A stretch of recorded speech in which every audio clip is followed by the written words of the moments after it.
हरे कृष्णा. प्रेक्षक हो, आपले गीता जीवनीमध्ये स्वागत आहे. भगवद्गीता जशी आहे तशी, अध्याय 3, श्लोक क्रमांक 39. अवृतं ज्ञानमेतेन ज्ञानिनो नित्यवैरिणा कामरूपेण कौन्तेय दुष्पूरेणानलेन च. भाषांतर. याप्रमाणे ज्ञानी जीवाची शुद्ध चेतना त्याच्या कामरूपी नित्य शत्रूद्वारे आच्छादिली जाते. काम कधीच संतुष्ट होत नाही आणि तो अग्नीप्रमाणे जळतच असतो. तर प्रेक्षक हो, मागील भागात आपण पाहिले की आपण मन नाही किंवा शरीरही नाही, तर आपण आत्मा आहोत. आणि आत्मा हा नेहमी शुद्ध सात्विक स्तरामध्ये असतो, कृष्ण चेतनेमध्ये असतो. परंतु आपली ही चेतना काम वासनारूपी शत्रूने आवृत्त केलेली असते. म्हणून जोपर्यंत आपण या भौतिक जगात आहोत तोपर्यंत हा काम आपल्याला सतावणार आहे. तसेच आपल्याला जोपर्यंत कामवासना आहेत, इंद्रिय तृप्ती करून घेण्याची इच्छा आहे, तोपर्यंत आपण या भौतिक जगात राहणार आहोत, पुन्हा पुन्हा येणार आहोत. प्रेक्षक हो, काम म्हणजे केवळ आपल्या भौतिक इच्छा, इंद्रिय तृप्ती करून घेण्याच्या इच्छाच नाही, तर स्त्री पुरुषांमधील मैथुन संबंध म्हणजेही कामच आहे. सर्व कामेच्छांमध्ये, सर्व वासनांमध्ये स्त्री पुरुषांमधील जो मैथुन संबंध आहे तो केंद्रस्थानी आहे आणि हाच आपला महापापी शत्रू आहे. कसा? उदाहरणार्थ, व्यासदेवांच्या प्रमुख शिष्यांपैकी एक असलेले जैमिनी मुनी जे संन्यासी होते, ते एकदा त्यांचे गुरु व्यासदेवांकडे येतात आणि त्यांना सांगतात की आता मला असं वाटतं की मी कामवासनेवर विजय मिळवलेला आहे. तेव्हा व्यासदेव म्हणतात, हो खरंच का? बस एवढंच. ते जास्त काहीही बोलत नाहीत, कारण त्यांना माहीत असतं की कोणीही कामवासनेवर पूर्णपणे विजय मिळवू शकत नाही. हे जैमिनी मुनींना दाखवून देण्याकरिता व्यासदेव एक योजना आखतात. प्रेक्षक हो, एका रात्री खूप जास्त पाऊस पडू लागला आणि सर्वत्र नुसता अंधकार पसरलेला होता. तेव्हा अचानक जैमिनी मुनींना त्यांच्या कुटीचा दरवाजा वाजवण्याचा आवाज आला. तेव्हा त्यांनी दरवाजा उघडला तर त्यांचा समोर एक अतिशय सुंदर, रूपवती, लावण्य संपन्न स्त्री उभी होती आणि ती पावसामुळे पूर्णपणे भिजलेली होती. तिने जैमिनी मुनींना अशी विनंती केली की मी पावसामध्ये भिजली आहे आणि बाहेर इतका अंधकार आहे की मला माझ्या घरी जाण्याचा मार्गही दिसत नाही. कृपा करून तुम्ही मला तुमच्या कुटीरमध्ये थोड्या वेळासाठी आश्रय देऊ शकाल का? जेव्हा सकाळ होईल आणि पाऊस उघडेल तेव्हा मी निघून जाईल. प्रेक्षक हो, जैमिनी मुनी संन्यासी होते, त्यामुळे एका संन्याशाने एकट्या स्त्रीबरोबर राहणं योग्य नाही. परंतु त्यांनी असा विचार केला की अशा परिस्थितीमध्ये तिला जर मी मदत केली नाही तर ती माणुसकीला शोभणार नाही. म्हणून त्यांनी यावर एक उपाय काढला. ते त्या स्त्रीला म्हणाले की असं करूयात, तू कुटीरच्या आत ये आणि मी बाहेर थांबतो. तू कुटीरचं दार आतून बंद करून घे आणि ते कोणीही वाजवलं तरी उघडू नकोस. खरं तर त्या स्त्रीला वाईट वाटत होतं की एवढ्या महान संन्याशाला आपल्यामुळे बाहेर थांबावं लागेल. परंतु वेळेची गरज म्हणून तिनं ते मान्य केलं आणि कुटीरच्या आतमध्ये जाऊन दरवाजा आतून लावून घेतला. आता जैमिनी मुनी त्या कुटीरच्या बाहेर थांबलेले होते.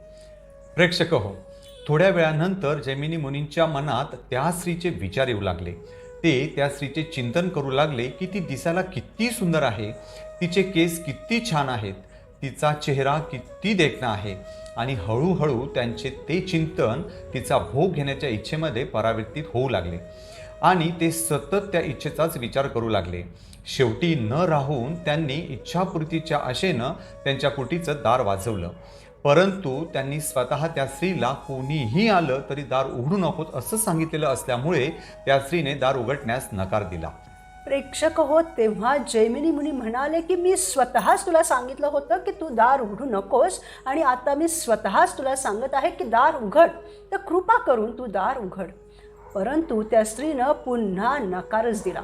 तेव्हा त्यांच्या प्रबळ इच्छेपोटी त्यांनी त्या कुटीरच्या वर चढून तिच्या छतावरून त्या कुटीरच्या आत उडी मारली. तेव्हा ती स्त्री खूप घाबरली आणि जैमिनी मुनी तिच्या जवळ जाऊन पाहताच अचानक स्त्रीचे रूप धारण केलेले व्यासदेव स्वतःच्या मूळ रूपात तेथे प्रकट झाले जैमिनी मुनींना सर्व प्रकार लक्षात आला आणि त्यांना स्वतःच्या कृत्याची लाज वाटू लागली. काही दिवसांपूर्वीच तर त्यांनी कामवासनेवर विजय मिळवलेला आहे असं स्वतःच्या गुरूंना ठामपणे सांगितलं होतं, आणि आता मात्र कामवासनेवर पूर्णपणे विजय मिळवणं किती अवघड आहे हे त्यांच्याही लक्षात आलं होतं. या सर्व प्रसंगातून व्यासदेवांनी ही शिकवण दिली की आपण कामवासनेवर पूर्णपणे विजय मिळवू शकतो ही गोष्ट गृहीत धरता कामा नये. खरं तर आपण रागावर, लोभावर, द्वेषावर, कामावर पूर्णपणे विजय मिळवू शकत नाही. खास करून कामवासनेवर जी सर्व विकारांचे मूळ आहे. म्हणून बुद्धिमान लोक हे जाणतात की ही कामवासना आपला नित्य शत्रू आहे आणि आपण तिच्यापासून स्वतःला सतत वाचवण्यासाठी नित्य प्रयत्नशील असलं पाहिजे. आपण तशा प्रकारच्या प्रलोभनात्मक परिस्थितीमध्ये जरी नसलो तरीही आपण सतत सावध असलं पाहिजे, कारण माया कोणत्याही प्रकारची परिस्थिती आपल्यासमोर उभी करू शकते आणि आपल्याला त्या परिस्थितीमध्ये ढकलू शकते. प्रेक्षक हो, अशा प्रकारे आपला आत्मा हा पूर्णपणे ज्ञानी आहे तरीही तो फसतो, कारण काम हा आपला नित्य शत्रू आहे आणि त्याची कधीही पूर्ती होत नाही. उदाहरणार्थ, आपण जर कोणावर रागावलं तर आपण त्याला काहीतरी बोलू, दंड देऊ किंवा त्याच्या 2 कानाखाली वाजू. त्यानंतर थोड्या वेळानं तो क्रोध शांत होतो, आपणही शांत होतो. परंतु काम हा जितका करू तितका कमीच पडतो. अग्नी जळत असेल आणि त्यामध्ये तेल किंवा तूप टाकले, पेट्रोल टाकले तर तो अग्नी विझतो का? नाही, तो तर आणखी जास्त प्रखर होतो, रुद्ररूप धारण करतो ना. त्याला विझवायचं असेल तर त्यावर पाणी टाकावं लागेल, बरोबर? त्याचप्रमाणे आपल्या हृदयामध्ये आधीपासूनच कामरूपी अग्नी जळत आहे आणि आपण त्यात आणखी इंद्रिय तृप्ती करीत राहिलो तर आपण त्या अग्नीमध्ये तेल, तूप, रॉकेट टाकण्याचंच काम करीत आहोत. त्याने तो आणखी वाढतच जाईल. आपण बघतो ना की मनुष्य जेव्हा तरुण असतो त्यावेळेस त्याच्या हृदयात असलेला काम आणि तेच तो जेव्हा म्हातारा होतो तेव्हा त्याच्या हृदयात असलेला काम यामध्ये तफावत असते. जेव्हा वय वाढलेलं असतं तेव्हा त्याच्या हृदयातील कामवासना वयानुसार कमी होण्याऐवजी वाढलेली असते. तो आयुष्यभर त्या कामरूपी अग्नीमध्ये इंद्रिय तृप्तीचे इंधन टाकीत असतो. म्हणून प्रेक्षक हो, उदाहरणार्थ भागवतामध्ये एक गोष्ट आहे ययाती महाराज आणि देवयानीची. ययाती महाराजांना वरदान मिळालेलं होतं की जितका इंद्रिय भोग घ्यायचा असेल तेवढा ते घेऊ शकतील. ययाती महाराज वृद्ध झाले तरीही त्यांची कामवासना संतुष्ट झालेली नव्हती, म्हणून ते त्यांच्या पुत्रांकडे त्यांचे तारुण्य मागू लागले. तेव्हा त्यांच्या कोणत्याही मुलाने त्यांना तारुण्य दिले नाही, परंतु एका मुलाने दिले आणि त्यांचे वार्धक्य स्वतः घेतले. तेव्हा ययाती महाराज म्हणाले की काही वेळानंतर मी तुला तुझे तारुण्य परत करीन. ययाती महाराजांनी आणि देवयानीने हजारो वर्षे इंद्रिय भोग केला, परंतु तरीही त्यांची इंद्रिये संतुष्ट झाली नाहीत आणि ते तारुण्य परत करण्याची त्यांची इच्छाही राहिली नाही. प्रेक्षक हो, यावरून आपण हे समजू शकतो की ही कामवासना कधीही संतुष्ट होत नाही आणि या कामवासना इतक्या मनमोहक असतात, सुंदर असतात की त्याच्या जाळ्यामध्ये प्रत्येक जण फसतो. उदाहरणार्थ, चित्रपटसृष्टीद्वारे जे काही सिनेमे बनवले जातात किंवा ज्या काही जाहिराती असतात त्या सर्वांचा केंद्रबिंदू हा जास्तीत जास्त कामसुख असतो. कारण त्यांना माहीत असतं की आपण जर सिनेमांमध्ये एखादा आयटम सॉन्ग नाही दाखवला, लोकांना उत्तेजित करेल असा ड्रेस अभिनेत्रीला नाही घालायला लावला किंवा प्रणय क्रीडेवर आधारित एखादं गाणं नाही दाखवलं तर आपण तेवढा पैसा कमवू शकणार नाही. प्रेक्षक हो, अशा प्रकारे लोकांच्या आतमध्ये जी कामवासना आहे तिला ओळखून भरपूर पैसे कमवण्याच्या उद्देशाने, ती वाढवण्यासाठी, लोकांना उत्तेजित करण्यासाठी खूप साऱ्या अनैतिक गोष्टी समाजामध्ये चालतात, कारण ही कामवासना सर्व क्रियांचा केंद्रबिंदू आहे. प्रेक्षक हो, जेव्हा इंद्रिय भोगाचा विषय येतो तेव्हा शरीराची ही एक क्षमता असते. जसे की आपण जास्त बघूही शकत नाही.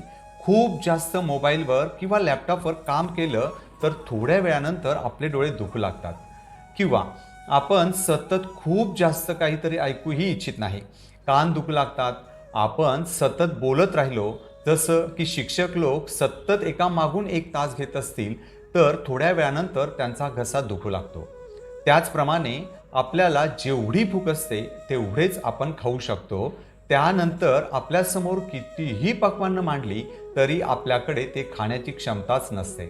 त्याचप्रमाणे शारीरिक संबंध ठेवण्याची ही एक क्षमता असते. प्रेक्षक हो, शास्त्रानुसार विवाह बंधनामध्ये बांधले जाऊन पती पत्नी कृष्ण भावना भावित संतान प्राप्त करण्यासाठी या मैथुनाचा उपयोग करीत असतील तर ते योग्य आहे, नैतिक आहे. कारण भगवान श्रीकृष्णांनी भगवद्गीतेमध्ये स्वतः सांगितलेले आहे की काम विहीन काम मीच आहे. परंतु जे अवैध शरीर संबंध म्हणजे कृष्ण भावना भावित संतान प्राप्तीची इच्छा न धरता केवळ इंद्रिय तृप्तीच्या इच्छेने पती पत्नींमधील शारीरिक संबंध किंवा विवाह बाह्य शारीरिक संबंध प्रस्थापित करतात, ती कामवासना म्हणजे भौतिक जगातील जीवनाची बेडी आहे. त्यांना नरक यातना भोगाव्या लागतात. ज्यांच्या मनामध्ये विवाह बाह्य मैथुन जीवनाची इच्छा आहे ते कधीही आत्मसाक्षात्काराच्या मार्गावर प्रगती करू शकत नाही. तसेच इंद्रिय तृप्तीमध्ये रत असलेले पती पत्नीही या कामेच्छेमुळे भौतिक जगात अनेक जन्म खितपत पडतात.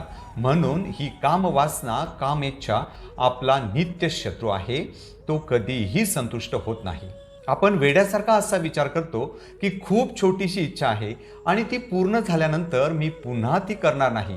भगवंत सांगतात की आपण समाधानी होण्यासाठी आपली इंद्रिय तृप्ती करण्यासाठी प्रयत्न करतो, परंतु त्याने ती इच्छा तृप्त झाल्यानंतरही संपत नाही, तर त्यातून आणखी 100 इच्छा प्रकट होतात आणि त्यामुळे हाच कामवासनारूपी अग्नी रुद्ररूप धारण करतो. ही शृंखला चालतच राहते. म्हणून प्रेक्षक हो, श्रील प्रभुपाद एक खूप सुंदर उपदेश आपल्याला देतात.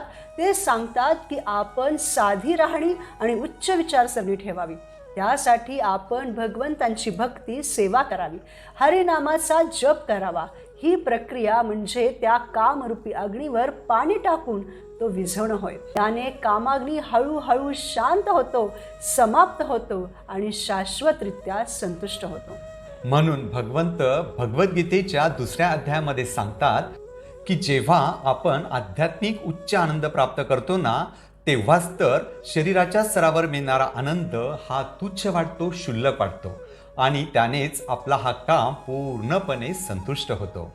म्हणून प्रेक्षक हो, जीवनात आनंदी राहण्यासाठी आपण आपली साधना भगवंतांची भक्ती नित्य नेमाने केली पाहिजे आणि कामरूपी नित्य शत्रूवर विजय मिळवला पाहिजे. पुढील भागात आपण भगवद्गीतेच्या 3ऱ्या अध्यायातील पुढील श्लोकांवर मनन करू. आपल्या कामेच्छांना भगवंतांकडे वळवून शाश्वतरित्या संतुष्ट करूयात. आत्म्याच्या शुद्ध सात्विक स्तरावर स्थित राहूयात. धन्यवाद. हरे कृष्णा.